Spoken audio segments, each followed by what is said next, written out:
why. I'll tell you, dear. Don't ever be afraid.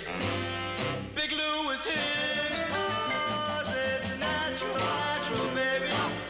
That's what makes the world go round. Yes, it's natural, natural, baby. That's what makes the world go round.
This is 254 on the Ludlow swing, reporting a 984-2.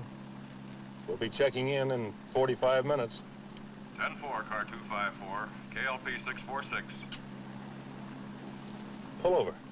I saw something.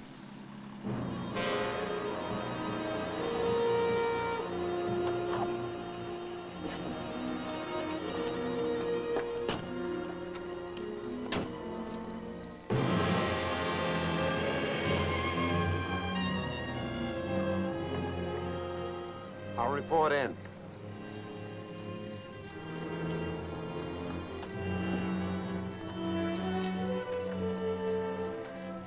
Car 254 to Champaign-Urbana.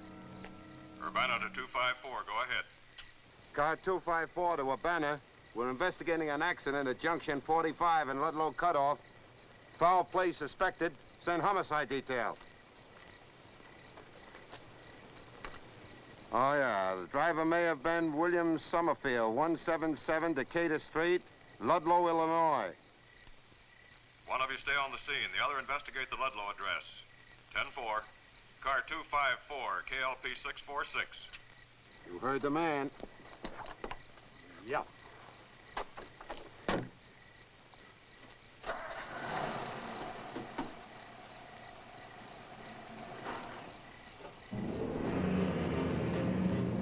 Looks like a girl's sweater.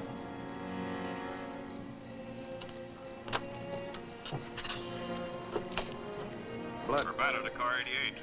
Come in, car 88.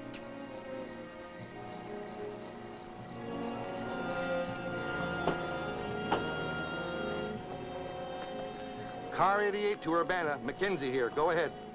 Car 254 has failed to report. Is that car in your area? No, not here. 10-4, car 88. This is KLP 646, Urbana, calling car 254. Come in, car 254. Urbana to car 254. Come in, car 254. Urbana to car 254. Come in, car 254.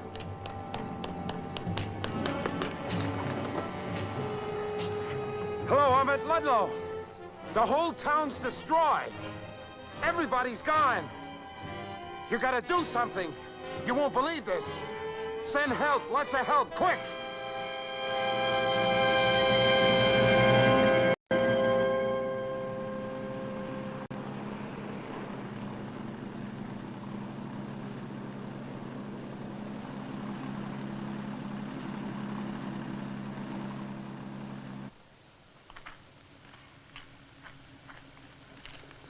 All right, lady, just follow the arrows. Any chance of getting through? Nope. What happened? Look, lady, just detour, will you, please?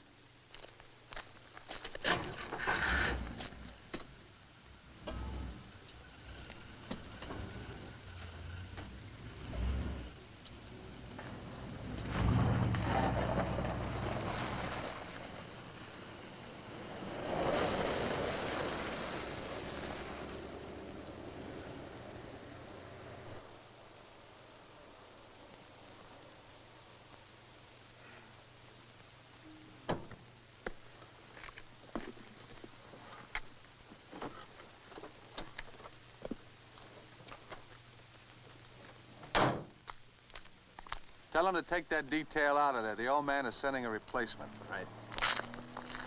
I'm sorry, soldier. I should have explained. I'm Audrey Ames, National Wire Service. Yes, ma'am. How do I get there? I'm sorry, my orders are to let no one through. Well, that surely doesn't include the press. I'm sorry, ma'am. No one is what the old man said. Well, was it very bad? Many get hurt? Look, lady, you're not going to fish any information out of me. Now, why don't you get back on the main road? It's about a mile south.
Camera, ma'am.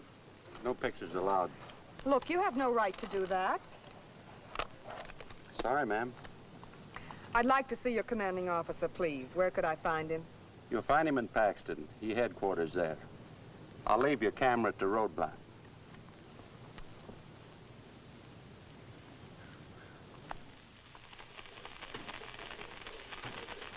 Until further notice, all traffic will continue to be routed around the Ludlow area according to Special Orders Able 6.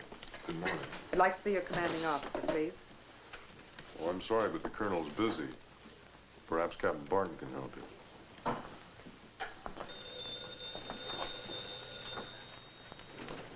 Send her in. Ma'am? This will cover the whole situation you asked for, sir. Thanks, Lieutenant. Sit down, please. Are you the Audrey Ames who covered Korea for that picture magazine? That's right. I read the book you wrote after the war. Liked it very much. Well, thank you. You're with National Wire Service now. I was on my way to Chanute Field to do a picture story on a new jet plane they're unveiling, and I ran into a roadblock. So?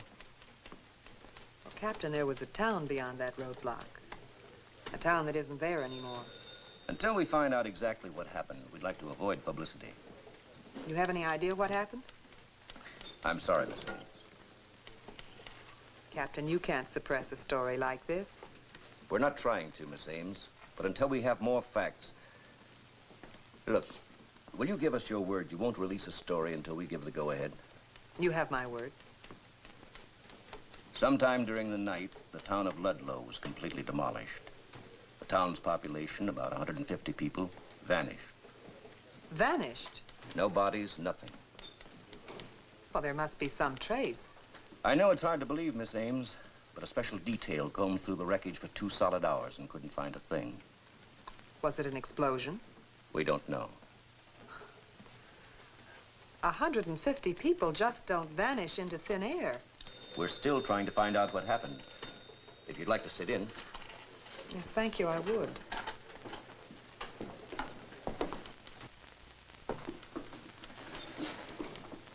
Dave, what time did you leave Ludlow last night? Must have been after 11 o'clock. My son-in-law watched the television news at 10:30, so I sat there and watched that. And my daughter wanted me to sit there and talk a while. Then I got to thinking that I had to get up early, so I took off. Did you notice anything strange or unusual about the house or about the way the family acted? No, same as always. When you were driving out of town, nothing out of the way in the street, the building, or the sky? No unusual light, some sound or movement? Well, I heard something sound like thunder, and about midnight a plane went over. All right, Dave. I can call on you again if I need you? Oh, yes, sure. Edna? Is that the telephone company's official transcript? I I put through the last call to Ludlow at 11:59 p.m. When did you first notice anything wrong with the Ludlow connection? 4:45 this morning. I phoned the company linesman to go out there right away. So the telephone lines could have gone down anywhere between 11:59 and 4:45. All right, Edna, thanks. You've been very helpful. Oh, Colonel Sturgeon. Miss Ames, National Wire Service. How do you do? Audrey Ames? I've read a lot of your stuff, seen a lot of your photographs. Yes? Set to go, sir, whenever you're ready. I'll be right there. I hope you understand our problem, our need to keep this quiet. Yes, Captain's briefed me. If anyone wants me, I can be reached in Ludlow by radio. Yes, sir. How's chances of me going along? Not this trip, maybe later. In any case, not until we know what's out there.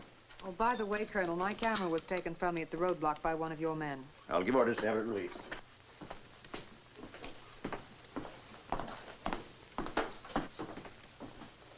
Oh, there has to be a logical explanation for this. A town of 150 people just doesn't disappear. This one did.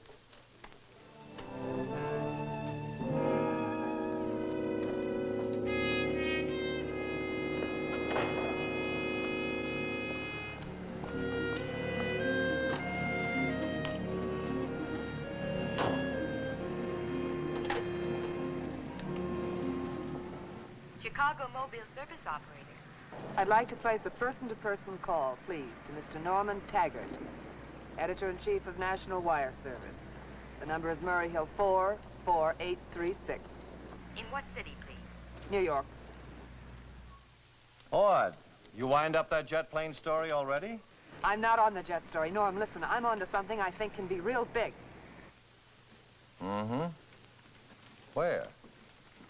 Oh. Brother. Huh? What do you mean we can't print it? I've given my word to hold off for a while. Now listen, Norm. A plane flew over Ludlow last night about midnight, just about the time the lid blew off. Check on it. And, check Washington. See if they had an atomic installation in the Ludlow area. Okay. Call me back as soon as you have anything, right? Goodbye.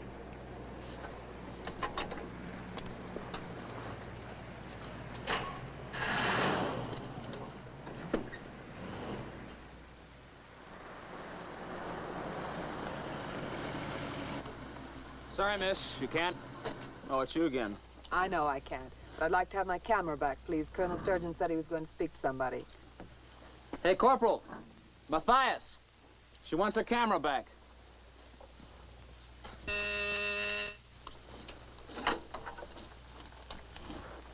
Hello, Norm. What's the score? Wrong track, baby. The airlines confirm a commercial liner over Ludlow at 12:03 last night. There are no atomic installations, secret or otherwise, within 75 miles of Ludlow. Well, it was a possibility. The only people who've been playing around with radioactive materials in your vicinity is the U.S. Department of Agriculture. Department of Agriculture? Yeah, they've got an experimental project just outside Paxton. U.S. Department of Agriculture, Illinois Experimental Station. Okay, I've got that. I'll keep in touch.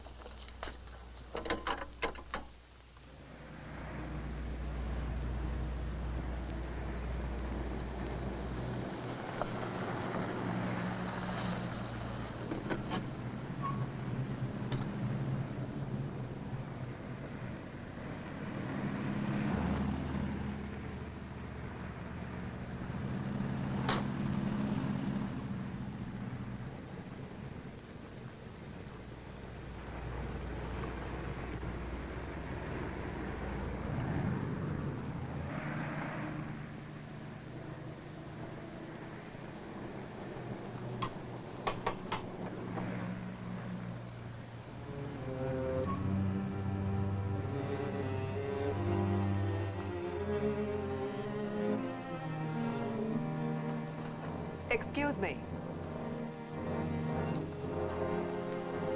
I beg your pardon.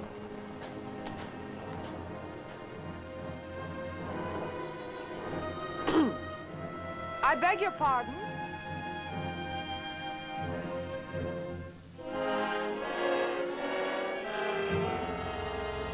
Oh! Hello? Oh, hello. I spoke to him, but I guess he didn't hear me. Oh, he's a deaf mute. Working with radiation can be dangerous. Accident last year cost him his speech and his hearing. Oh, I'm sorry.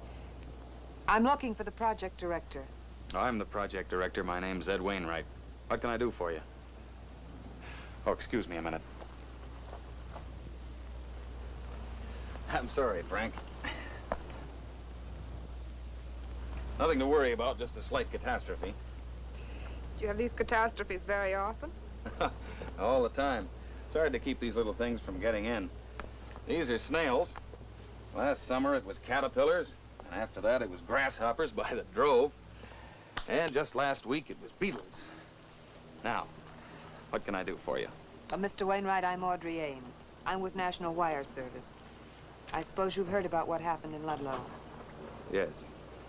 I'm trying to find out what was responsible, and it occurred to me that radiation of some sort might have caused the destruction out there. No, I don't think so. Here. We're the only people around here using radioactive materials. And isotopes aren't explosive. So I'm afraid your answer isn't here. Oh, I see. Now, tell me, is this thing really a strawberry? Yes. And these are tomatoes.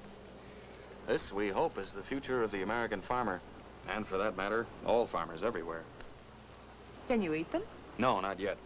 But we hope to develop one day a hybrid that can be eaten. How is it there hasn't been any publicity on this? Oh, there have been a few stories in farm journals, but to most of the public, these giants are just freaks of nature. No practical value. Well, how do they get so big? Well, radiation causes photosynthesis, that is, the growing process, to continue night and day. The radioisotopes act as a sort of artificial sun that never sets.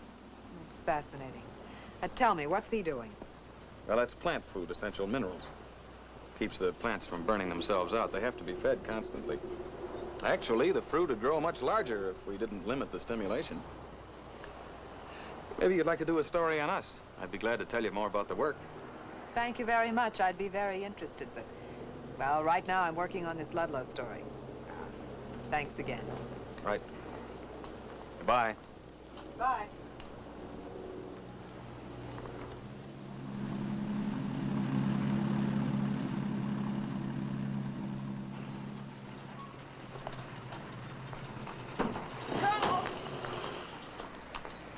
You here? Well, he wouldn't let me inside, so... Colonel, Springfield is on the line.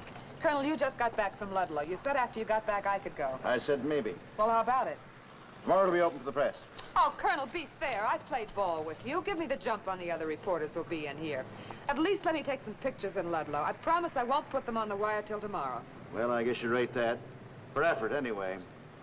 Barton, take Miss Ames to Ludlow. And I hope you have a strong stomach.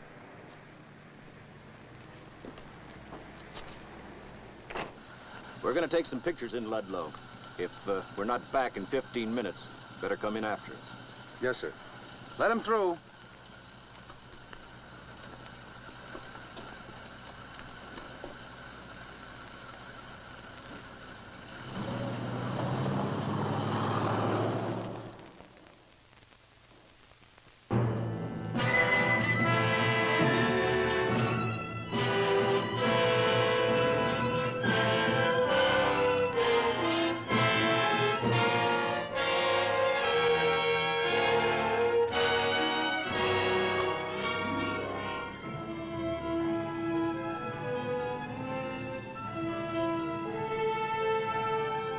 I've had enough.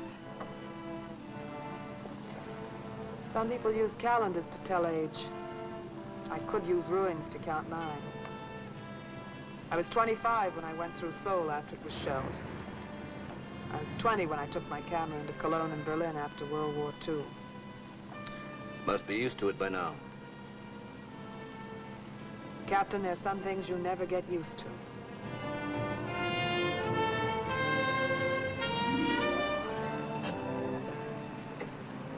How about a drink to wipe away some memories? Good way to get rid of the jitters. I know a little place. How do 150 people vanish into thin air? Well, around this part of the country, things seem to have a way of vanishing. Only a couple of months ago, it was a warehouse. Kind of fell apart overnight, just like Ludlow.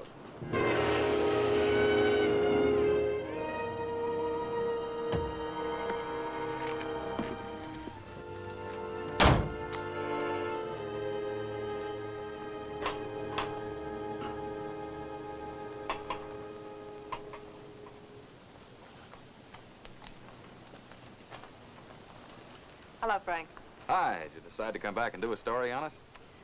Well, no. As a matter of fact, I came back for some help. I'd like you to do me a favor. Anything I can. You remember the warehouse that was destroyed about 3 months ago? Uh-huh. I want you to take me to see it. Oh, well, I'd like to, but I've got too much work in my hands right now. How about tomorrow? 3 months ago, a warehouse was destroyed, and the one person in it vanished. This morning, Ludlow was destroyed. All the people in it vanished. Don't you see a possible tie-up? It's possible, I suppose. What do you want me to do? Just ride out there with me and take a look at it. I don't understand what good that'll do. The authorities investigated it thoroughly. The sheriff thinks in terms of crime and publicity. You're a scientist. You think in terms of cause and effect. Maybe you'll see something that the sheriff missed. That shouldn't be too difficult. Still, I don't know.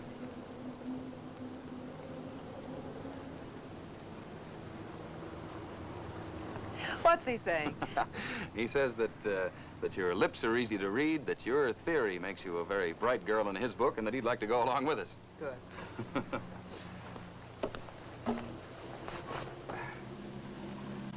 When you barge into people's lives and drag them off to places they don't really want to go, aren't you sort of in danger of becoming unpopular? That's an occupational hazard. How'd you pick such an occupation? I think it sort of picked me. I guess I was just born inquisitive. Ever since I can remember, I wanted to know the why and wherefore of just about everything I saw. I inherited my knack with the camera from Dad. My curiosity supplied the nose for news, and the camera supplied the memory. So there you have it. What about you? Have you always been interested in science? Oh, I guess I always have been in one way or another. I used to fool around with radios and anything electrical when I was a kid. I was a radar officer during the war, and then I went into this when I got out. Ah, yes, I remember now that every time I read one of your articles, it was datelined from some area of flood or famine or war. Made me realize what a sheltered life we scientists really lead. Sheltered? Look what happened to Frank.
To me, as though some force had to push these walls out from the inside.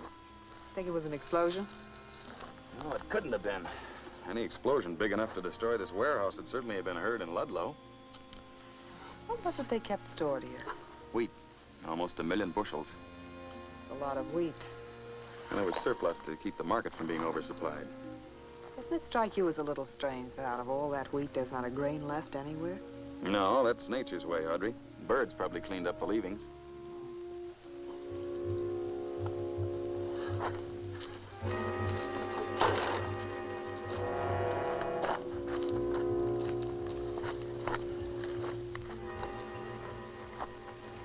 I see what you mean, Frank. What is it, Ed? You see how barren this ground is? Well, I don't know. I've seen horses leave it like this. This is deeper than horses go and much more thorough. Practically down to the roots. The horses pick and choose. They leave patches. But this is completely barren.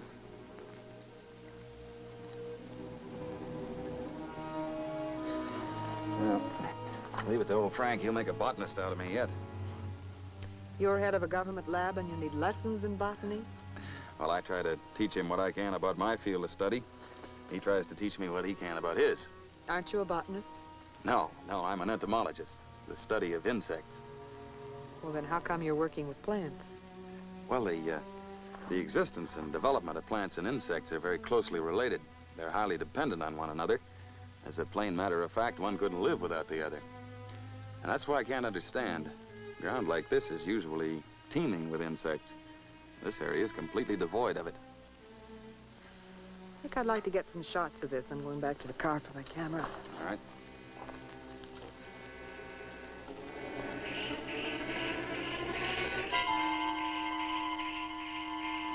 Here, let me help you.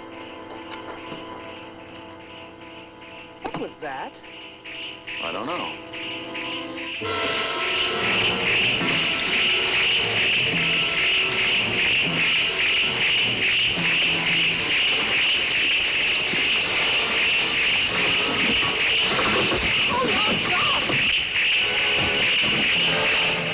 Oh, Frank's gone. You can't save him. Get in the car.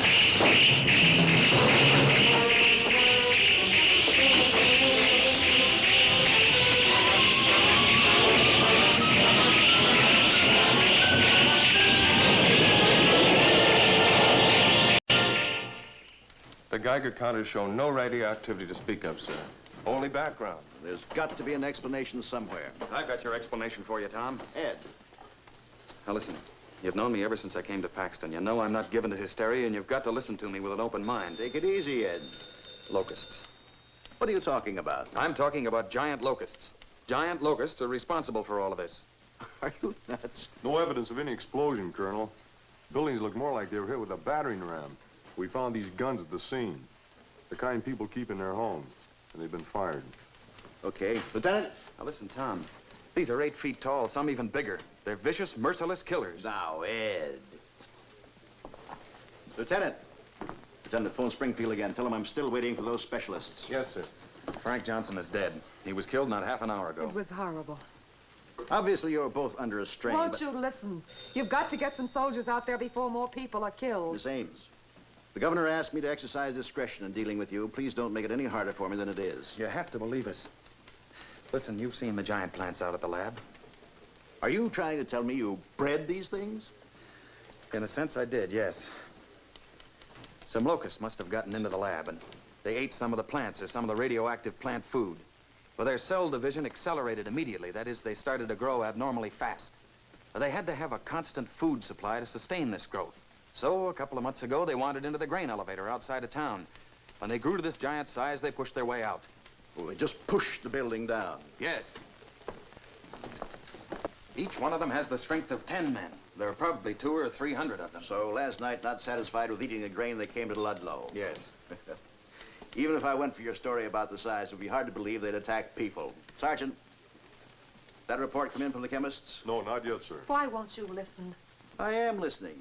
We saw Frank Johnson killed by a giant locust. Sure, and they're reliable people who've also seen flying saucers and weird little men from Mars. Well, take another look at that town out there. Or have you found the answer? Lieutenant? Yes, sir. I'm taking a detail out for a look around. You're to keep radio contact. I want 10 men. Get them on the truck. Yes, sir. All right, Ed. You can show me the exact spot where you saw, well, whatever it was you saw. Oh, no. Well, after all, it's his grasshopper.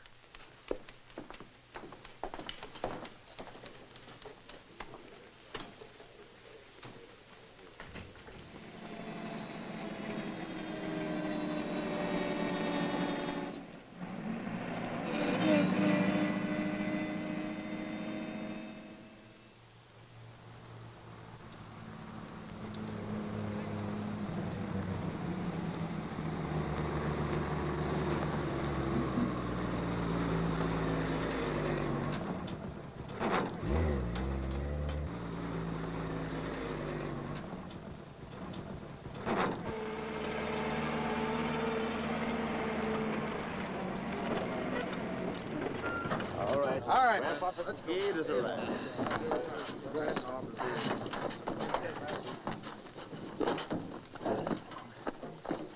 Man, we're gonna dig us some crazy grasshoppers. Why'd they give us nets instead of rifles? All right, tell them people to spread out. All right, man, fan out.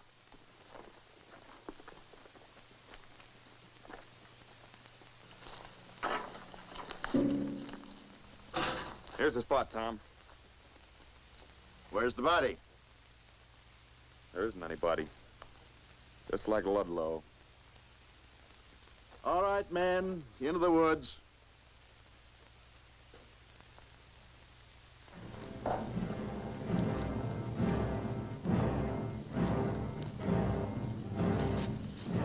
Hey, Frank. Maybe we could train one of these giant whatsits to pull a plow, huh? Chuck? Huh? I don't like this place. Ah, take it easy.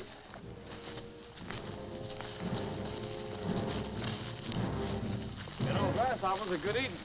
Yeah? Much did it catch you?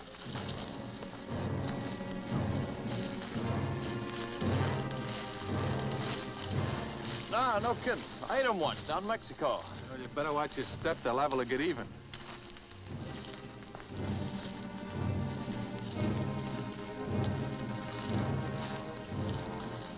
They must have seen something.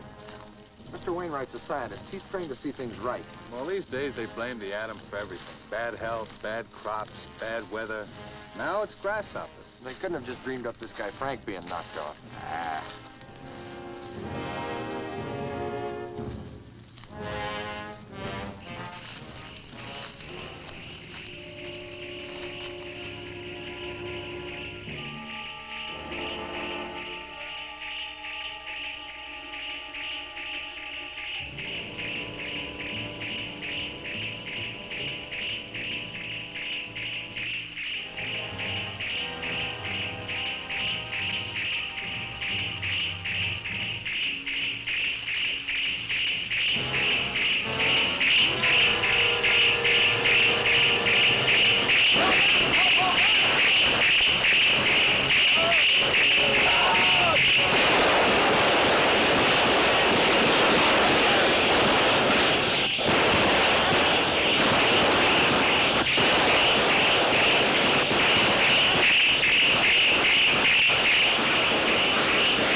Every available man.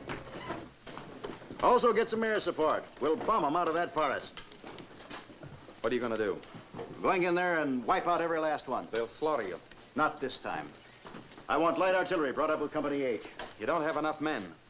There'll be 3 regiments out there tomorrow by 0300. You don't understand. You still don't have enough men. Not enough men for a couple of hundred locusts? There are more than a couple hundred. But you said before that was before I heard them screech. The noise they made convinces me there are more. How many are there? I don't know. There could be countless numbers. I think you better call in the regular army, Tom. Where would I get off calling for the regular army to handle some oversized grasshoppers? Why, they'd Section 8 me right out of the service.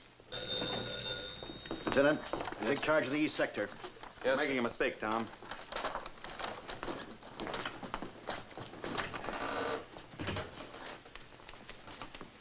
I'm afraid he doesn't understand how serious this is.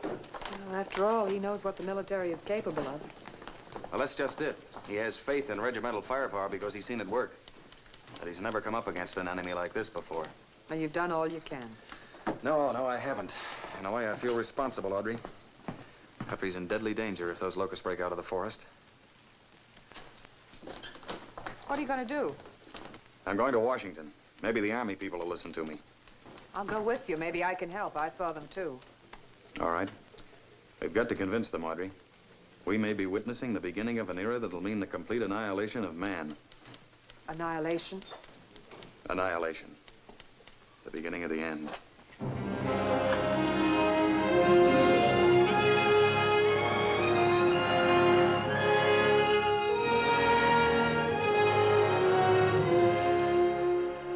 This, gentlemen, is the enemy.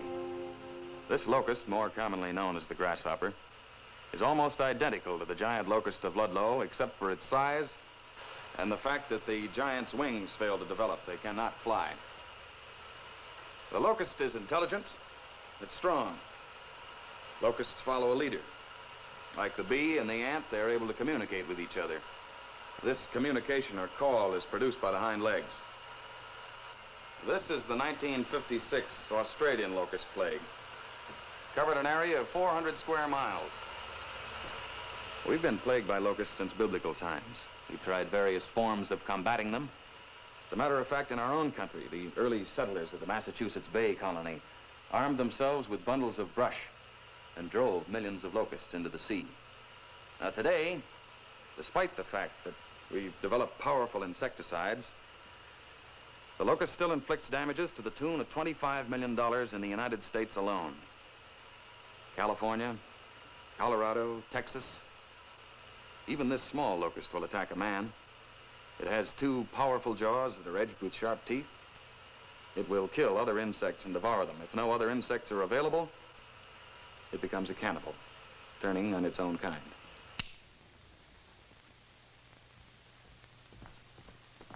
Now, you've seen what the locust can do in its normal size, smaller than your thumb. Imagine, if you will, a locust that's grown bigger than a man and is continuing to grow, some larger than others, but each one a deadly killer. I hope you realize we haven't much time. You are a scientist, Mr. Wainwright. You know what locusts can do. I'm a soldier. I know what guns can do. I feel secure the Illinois National Guard can handle this situation. Did you want to say something, General Hanson? No, sir. I was greatly impressed with your presentation, Wainwright. I'm sure all of us were. Thank you very much for coming. I'm afraid my presentation didn't impress you quite enough, General. I don't understand you. I mean that when the locusts start to move out of that forest, I'm not sure you'll be able to stop them. What are you suggesting we do, Mr. Wainwright? Hit them with everything you've got, now. You need more men, a lot more men. You need tanks and heavy artillery. As of now, the full strength of the Illinois National Guard is in the lines surrounding the Ludlow, Illinois forest. As I said before, Mr. Wainwright, you are a scientist. Why not leave the fighting to the military?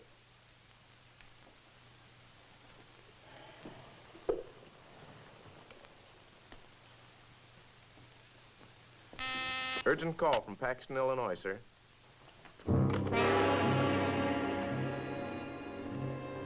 General Short here. Yes. Yes, I see. Thank you. Matt, you will fly to Paxton with Mr. Wainwright. He will take charge of operations. Mr. Wainwright, I owe you an apology. The locusts have broken through our defense lines. Thousands of casualties.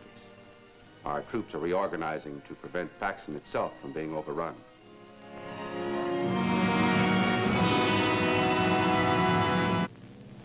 The hill position in the suburbs of Paxton must be held. Otherwise, the 100 miles between Paxton and Chicago will lie open. General, we can't land in Paxton, sir. Why not? It just came over the radio, sir. Giant locusts have overrun Paxton at 1400.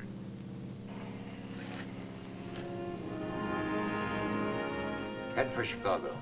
Yes, sir.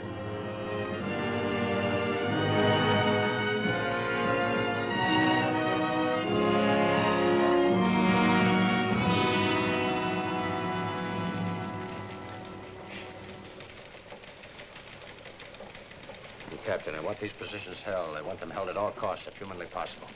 And Captain, have your map people immediately turn out 300 overlays, showing the Chicago defense line is tentatively set. Yes?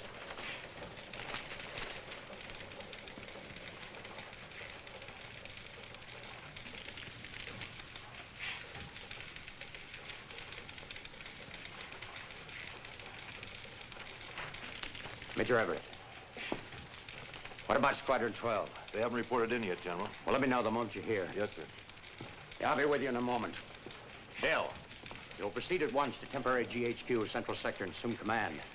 Norm, you will order the 81st Armored Division to proceed without delay from Fort Sheridan to Chicago. Have the CG report to me upon arrival. Request the Defense Department to alert the following divisions: the 1st Armored, the 40th, the 1st Airborne, the 92nd, and the 76th. Now, what's your problem? Food. At the rate refugees are pouring into Chicago, General, our emergency stocks won't last long.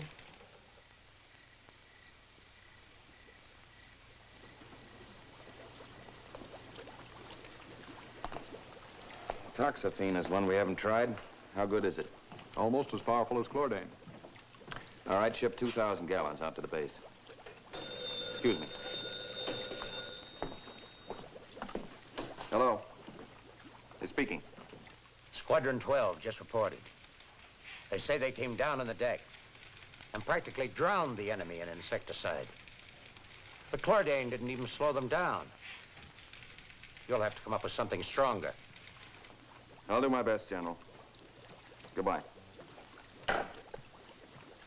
Stuff's no good. Forget it.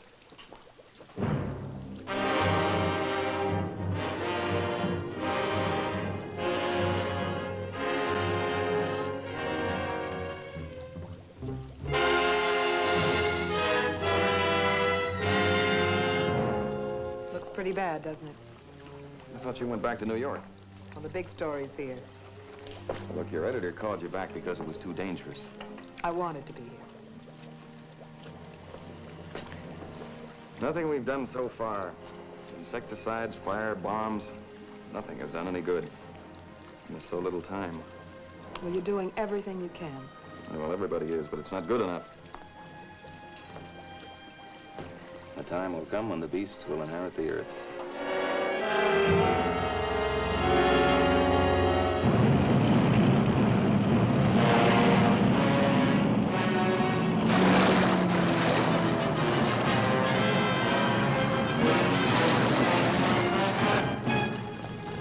No, there's no sign of the locusts yet, General. Out.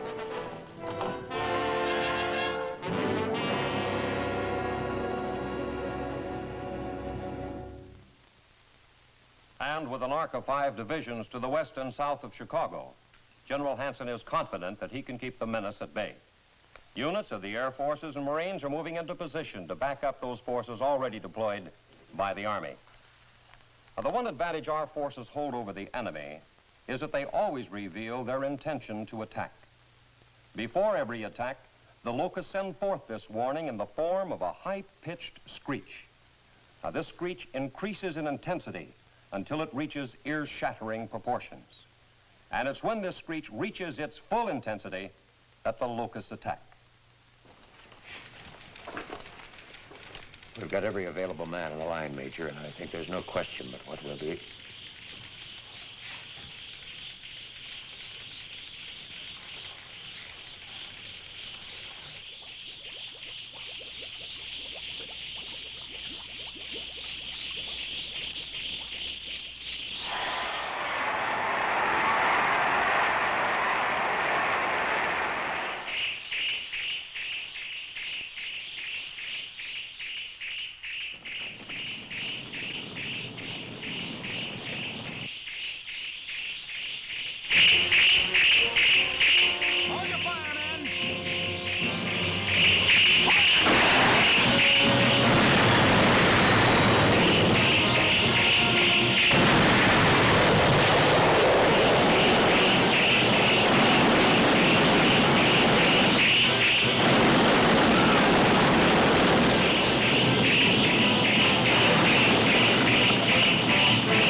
interrupt this program for an important announcement. The giant locusts have reached the Chicago South Side and nearby suburbs. I repeat, the giant locusts have reached the Chicago South Side and nearby suburbs. Keep calm. Take shelter in basements. Take shelter in basements. Do not panic. Attention, please. Attention, please. Keep moving. Do not block the highway. Push stalled cars off-road at once. Keep all traffic moving. Do not panic. Do not panic.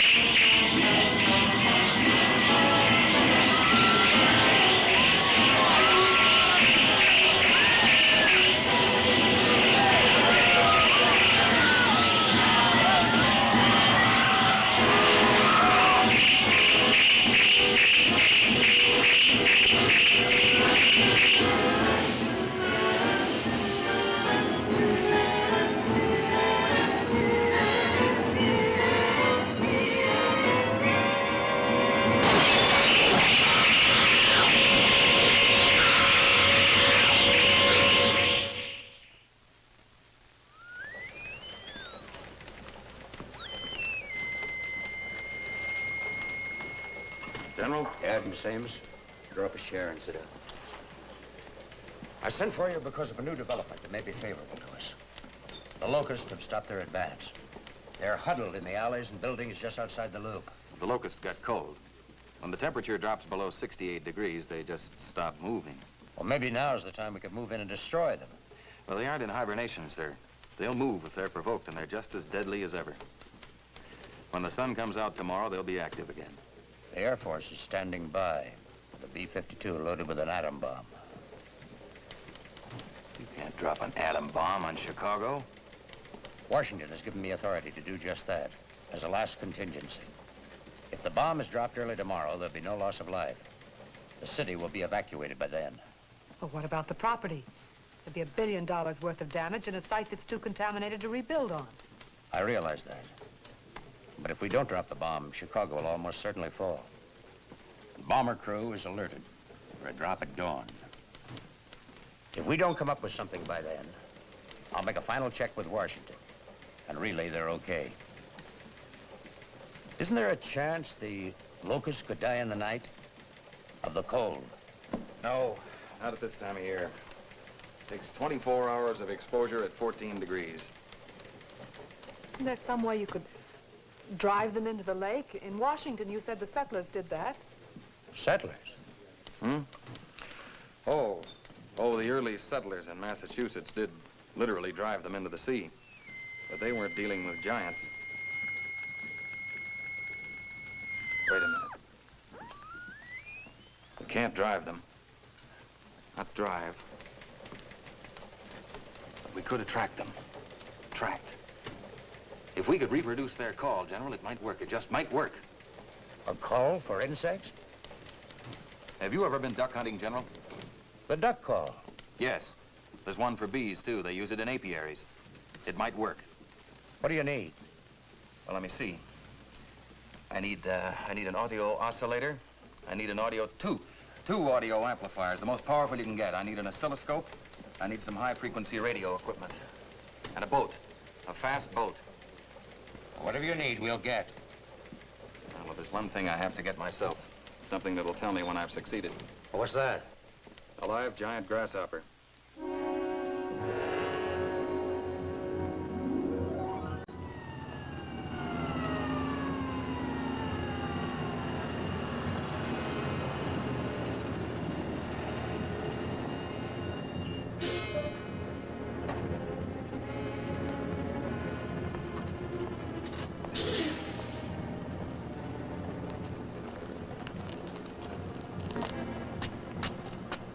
Well, they gotta be around here somewhere.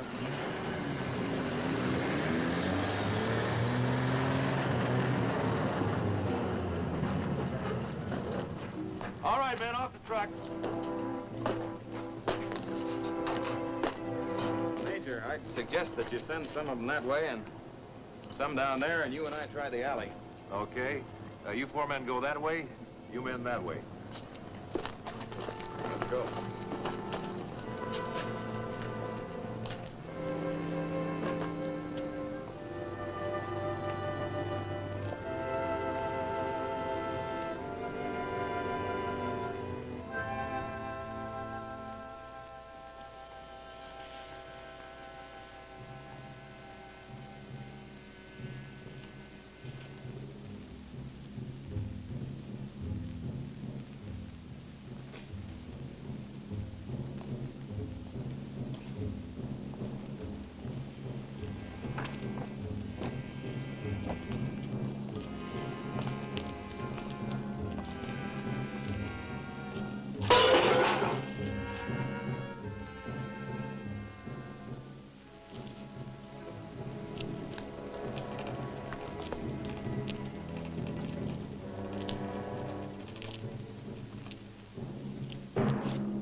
It's lucky we got one of the smaller grasshoppers. They're not too close, Major. We put that cage up in a hurry, and I don't know how strong it is. A month ago, I was teaching my engineering class at the university. It was safe and secure. And look at me now.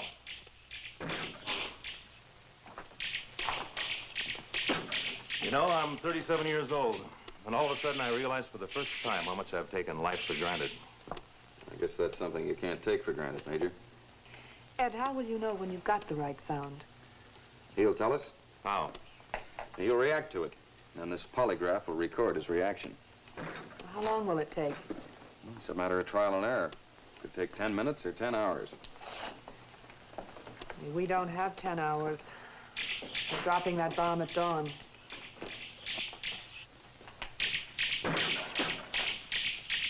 How does this work? Well, I've just attached these wires from the polygraph to the 2 copper strips at the base of the cage. Now, the locust, like every other living thing, has galvanic reflexes or electrical charges in direct ratio to its activity or emotional stimulation. I don't understand. Well, in other words, when we hit the correct sound or signal, the grasshopper will react to it, and the polygraph will record the change. Now, you notice how steady and regular the movement of the needle is now? Well, when we reproduce the grasshopper's call, the lines will become longer and highly irregular. It's like a lie detector test, isn't it? Uh-huh. But it's the first time a grasshopper ever got one. Now, if you'll keep your eye on the needle for any unusual jumps or dips, we'll get to work.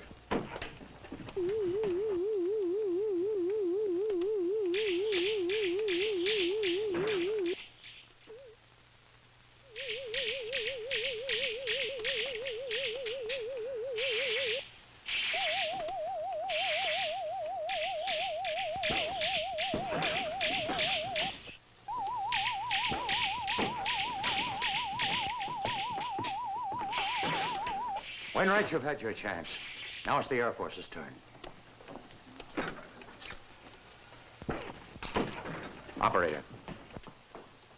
Operator, this is a top priority call. Get me General Wagner at the air base.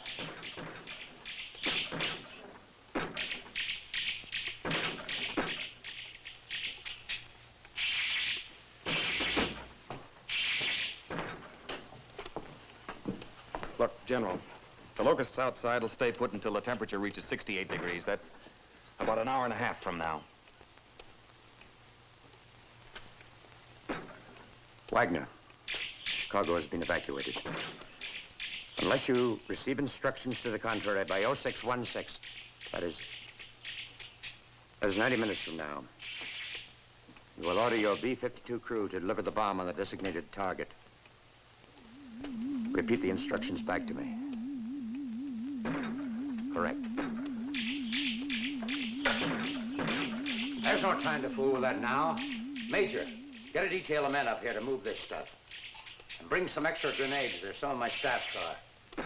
There's a new lab set up for you at my new HQ outside the city. I can't move now. Well, you can't stay here, not with an atom bomb hanging over your head. I don't have any choice. Look, up to now, we've been using a filtered signal, and it hasn't worked. But it's just possible that the hearing apparatus of the locust can detect harmonic frequencies above the human range. Well, to test these frequencies, I need every minute that's left. If you'll just give me one man to replace Miss Ames. I'm staying. Well, look, this is no time to be worrying about a big story. I'm not worried about a story. Will you please leave before it's too late? No. Major, you and a detail of 2 men will remain here with Mr. Wainwright. I will station men at 3 observation posts. 1 in the suburbs, 1 near the Art Institute, and 1 on top of a downtown hotel. Also, a helicopter will spot from above. There will be a getaway car parked downstairs at the main entrance. I suggest you use it by 5:45 at the very latest. If you are successful, contact me at once so I can stop the bomb.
I think you've got it. That's it, Audrey. We've got it. And the cage is moving.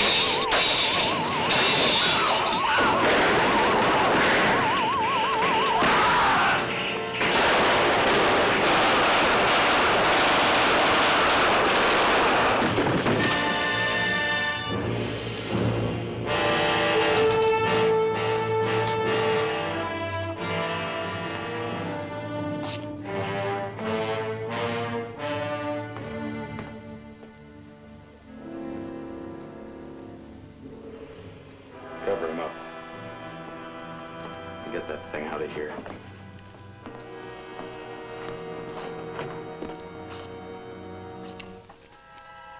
Emergency lab to Chicago GHQ. Emergency lab to Chicago GHQ. Come in, General. Are you there? Now listen to me, Wainwright. We found it, General. We found the frequency. Good. Now stand by. I've got to stop that A-bomb. I'll get right back to you. Chicago GHQ to double B. Chicago GHQ to double B. Chicago GHQ to double B. Over.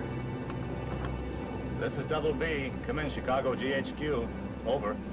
Hanson here. Your mission is canceled. Return to your base. Repeat the message. Over. Mission canceled. Return to base. Over. Chicago GHQ to emergency lab. Right here. The show is yours, Wainwright. All right. Get that equipment on the lake in a boat, and I'll be your Pied Piper.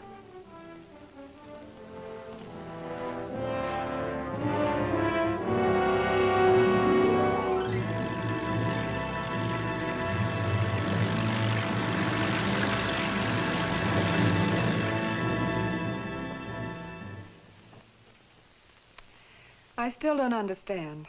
Why didn't you put the oscillator in the boat in the first place to send out the call? Why track them here? Because we'd never get them all. Here, look. Here we are in downtown Chicago, near the lake. Now, the locusts are scattered all through the suburbs and on the south side. Now, we'll send out the call from here. Yes, but that's going to attract them to us, not into the water. Well, first of all, it's imperative that every last one of the locusts hear the call. Now, in order to do that, we've got to get our amplifier speaker at the highest possible point to get maximum range. Now, we've got ours on the roof of this building, which is one of the tallest in Chicago. Now, once we get them here... Oh, I see. Then the boat will take over. Exactly. Once we have them in the heart of the loop near our location, they'll be within range of the amplifier on the boat. Now, we'll then radio our oscillator signal out to the boat, and they, in turn, will rebroadcast it over their amplifier, attracting the locusts to them and into the lake. We hope. We hope. Now, will you check and see about the temperature? How can we be sure, sir? What do you mean? How can you know that we'll get them all? Well, that's where our observation posts and the helicopter come in. From their reports, we'll know the exact location of the locusts at all times. And if it's working. It's 70 degrees, Ed. They're probably starting to move. Emergency lab to all observation posts. Emergency lab to all observation posts. Report in. Over. Observation post number 2 to emergency lab. Over. Well, what is your location? Over. I'm situated in a store across from the Art Institute on Michigan Boulevard. The street is empty. Nothing in sight. Out. Observation post number 3 to emergency lab. I'm on the roof of the Drayton Hotel. Don't see any grasshoppers in this area, but the south side's getting some action. Out. Emergency lab to observation post 1. Emergency lab to observation post 1. You did not report in. What's your location, post 1? Over. This is observation post number 1. I'm right in the middle of them. I'm just south of 73rd and South Shore Drive. Out. Emergency lab to helicopter. Over. Helicopter to emergency lab. The locusts are active on the south side of Chicago. As yet, there are none in the downtown area. Out. Can you read me emergency lab? Over. Yes, we can read you fine, General. Are you all set? Over. We're not quite ready yet. I think you better hold off a few more minutes. Over. I think we better start now, General. If they should change their direction and start moving away from Chicago, we may not get them all. Over. I don't like your starting until we're completely ready. This boat has to draw them away from you at a split second's notice. Over. I'd like to start, sir. Then go ahead.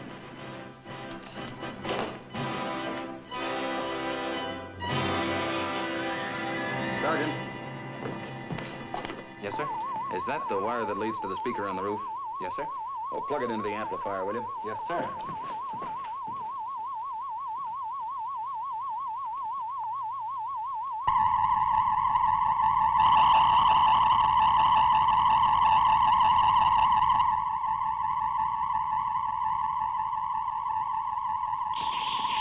Post number 1 to emergency lab. The locusts are leaving this section. They're heading toward Chicago's downtown. Helicopter to emergency lab. The locusts are moving on the downtown area.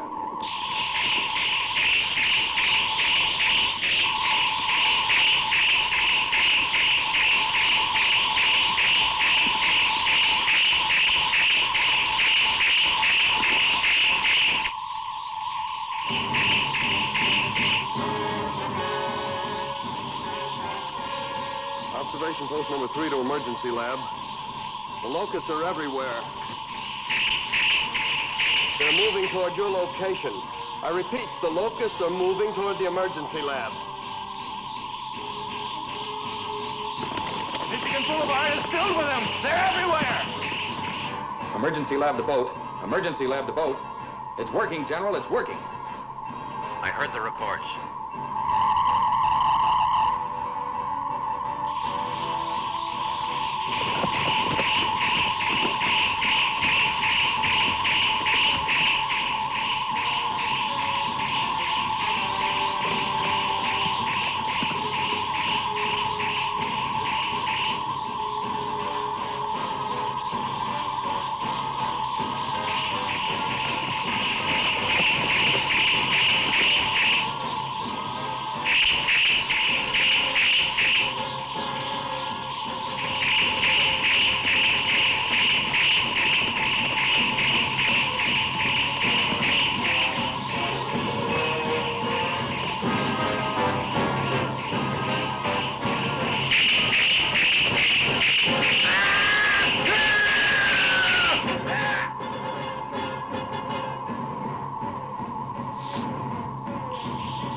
Here they come. They're coming down the street.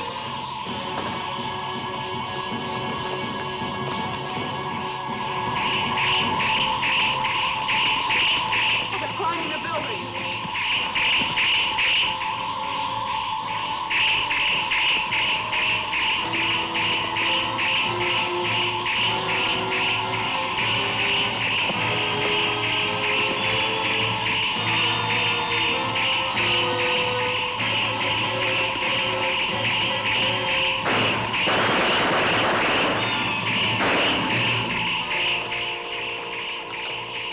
Wainwright to boat. Wainwright to boat. Come in, please. Come in. Come in, Wainwright. How soon are you ready? We're ready as soon as we get clearance from observation posts. I'll check them immediately. Out. Boat to helicopter. They're still going in, sir, but it'll be a while before they all reach the downtown section. Wainwright, you'll have to hold out a bit longer. All the locusts haven't reached the downtown area yet. All right, we'll try.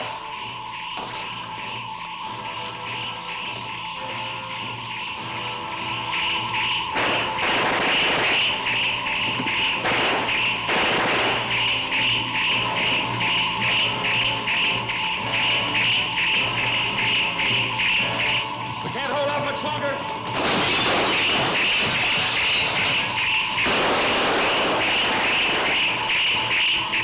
Boat to observation post. Report. Over. Post number 1. All clear, sir. Post number 2. All clear, sir. Helicopter reporting. All clear, sir.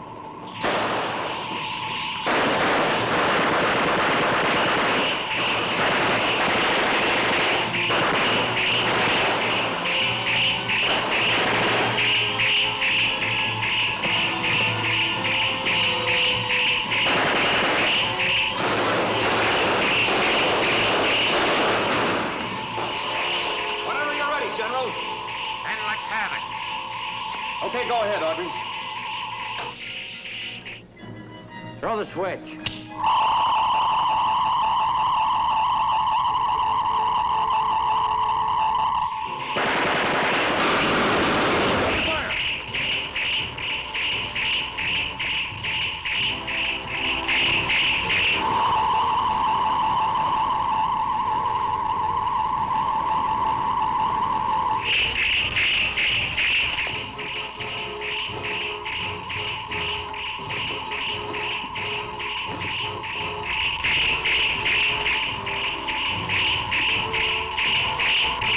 Helicopter to boat.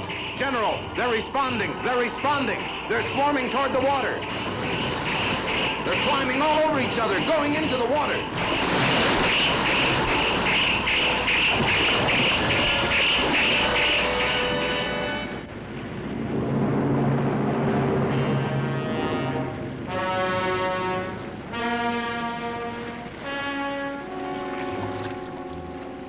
Head for shore.